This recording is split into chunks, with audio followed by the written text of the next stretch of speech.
김구, 김규식, 조만식, 여운형, 박헌영, 김일성, 그리고 미국과 소련. 해방정부는 수많은 정치 세력만큼이나 혼란스러운 시기였다. 그 혼돈의 과정에 이승만 그도 있었다. 해방과 더불어 건국이라는 민족 최대의 과제 앞에서 이승만은 또 다른 적을 향해 또 다른 투쟁을 준비하고 있었다. 자주 독립과 정부 수립의 의지가 채 발현되기도 전에 남과 북은 각각 미국과 소련의 군대를 맞이한다. 한반도에 남아있는 일본군의 항복을 접수하겠다는 명분이었다. 미국과 소련의 명분은 같은 듯 했지만 그들의 목적과 입장은 분명한 차이를 보이고 있었다.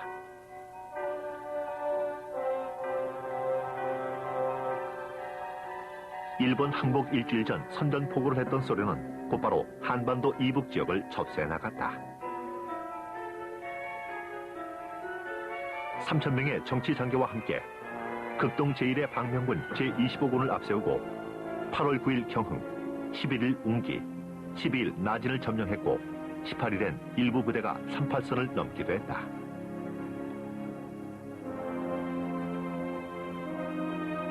소련의 이 같은 야욕은 이미 오래전부터 있어왔다.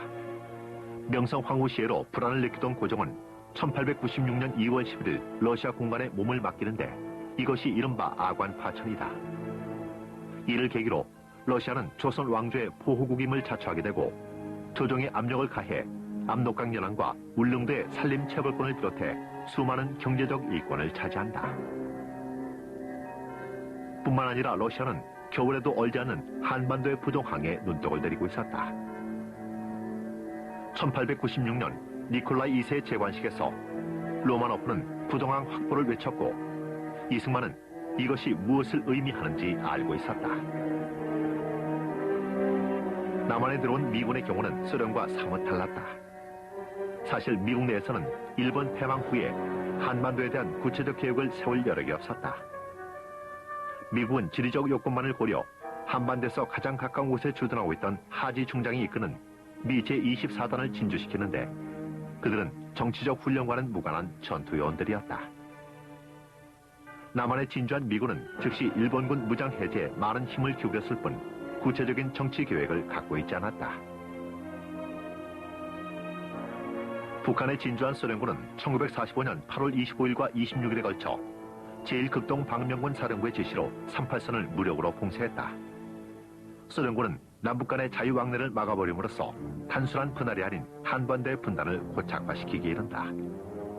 소련군은 해방군임을 자처하면서 점령 즉시 공산화를 위한 인민위원회를 조직하고 공산당 이외의 정당 활동을 억압했으며 언론, 출판, 집회의 자유도 일체 허락치 않았다.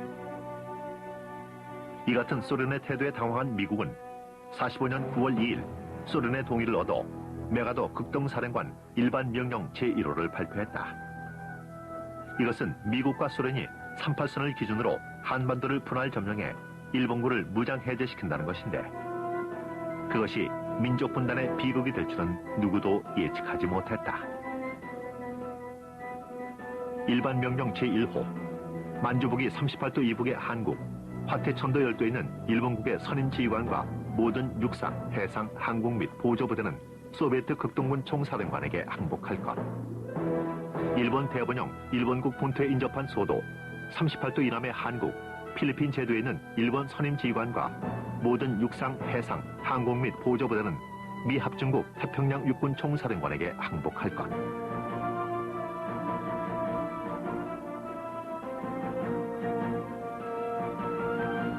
해방 후 소련군이 진주하기 이전 북한에는 자생적인 자치단체와 민족주의 성향의 단체들이 조직되어 있었지만 소련군의 진주 이후 인민위원회 조직으로 강제 개편된다. 김일성이 한반도 이북의 원산항을 통해 상륙했다. 그가 대중 앞에 모습을 나타낸 것은 1945년 10월 14일이었다. 당시 그의 나이는 33세였으며 소련군 현역 대위로 국내 기반이라고는 전무했던 인물이었다.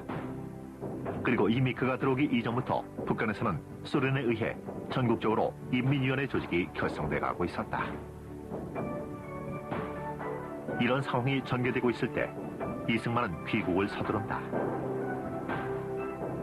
그러나 그의 귀국은 좀처럼 쉽게 이루어지지 않고 있었다. 이승만의 귀국 지연, 그 배경엔 미 국무성의 비협조가 작용하고 있었다.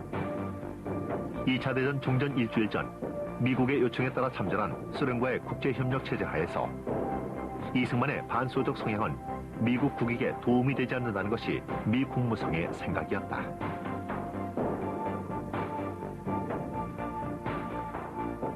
(1945년 2월) 미국, 영국, 소련의 영수들이 얄타에 도착했다.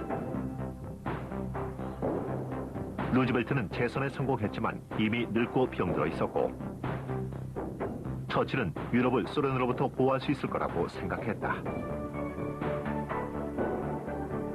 당시 미국은 태평양과 만주에서 일본을 패배시키는데 소련의 힘이 절실하다고 잘못 판단하고 있었다. 루즈벨트와 처칠은 스탈린을 신뢰하고 있었고, 그가 세계 공산화의 계획을 갖고 있다는 것을 눈치채지 못하고 있었다.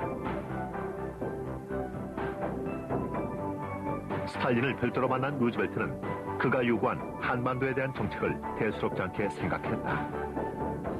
그것이 바로 38선으로 포착될 줄은 예상도 못했던 것이다.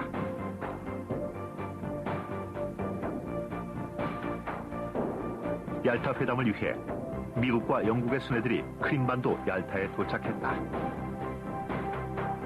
하지만 스탈린은 공항의 모습도 나타내지 않았고 소련 외상 몰로토프가 그 자리를 대신하고 있었다.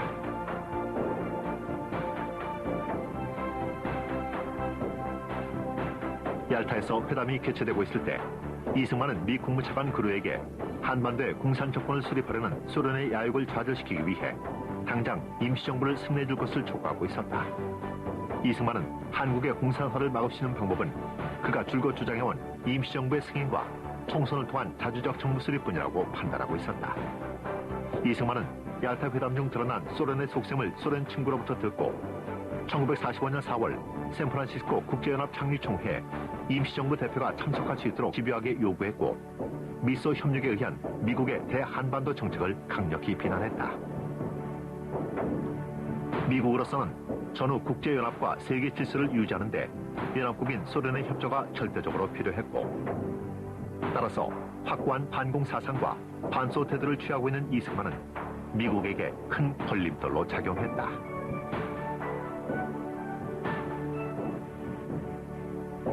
한편 미 군정이 실시되고 있던 남한에서는 혼란이 거듭되고 있었다. 정치에 전혀 경험이 없던 미국의 직업군인들이 행정을 맡으면서 수많은 실책이 반복되고 있었다. 게다가 통역에 의지한 정치는 정세를 곤란한 지경에 빠뜨렸고, 좌우의 격렬한 싸움으로 혼탁한 정국은 계속됐다. 생각도 못한 하지 중장은 고문단의 천거를 받아들여 좌우를 막론하고 국민들의 절대적인 지지를 받고 있는 이승만을 불러들이기로 했다. 전국을 수습하기 위해 그의 귀국을 주선하게 된 것이다.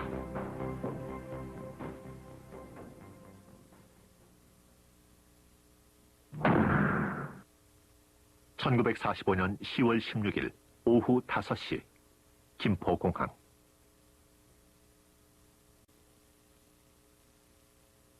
그가 환국한 다음날 10월 17일 AP 기자들의 요청으로 하지 중장의 집무실이 있는 중앙청에서 미국 기자들과 기자회견을 하면서 그의 귀국 소식은 전 국민에게 알려졌다. 오후에 서울에 와서 내렸다. 내가 소문이 이렇게 온 것은 무슨 비밀 관계가 있거나 무슨 정당 연락으로 온 것 도무지 아닙니다. 모든 정당이나 당사가 다 합동해서 한마음 한뜻으로 우리 조선의 완전 무결한 독립을 차지하는 것이 나의 제일 원하는 것입니다. 지금 우리의 기회는 전무한 기회여 또 구무할 것입니다. 뭉치면 살고 흩어지면 죽는다. 이승만이 기자회견과 방송 연설을 통해 호소했던 민족적 대동 단결과 자주 독립은 귀국 후 이승만 초기 정치 노선의 모체가 된다. 이때 거리에는 이미 이승만 박사 환영의 대열이 이루어지고 있었다. 구 조선 총독부 자리에서 광화문을 거쳐 소공동 조선 호텔까지 이승만 박사가 탄 롤스로이스가 달릴 때 연도에는 조선 독립 만세를 외치는 사람들이 무리를 이루었다.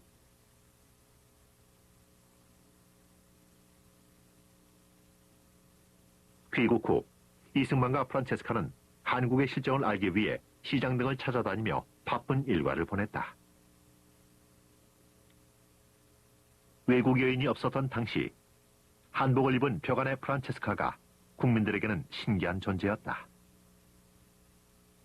그러나 그녀는 국민들의 그러한 시선에 아랑곳하지 않고 한국 배우기에만 전념했다.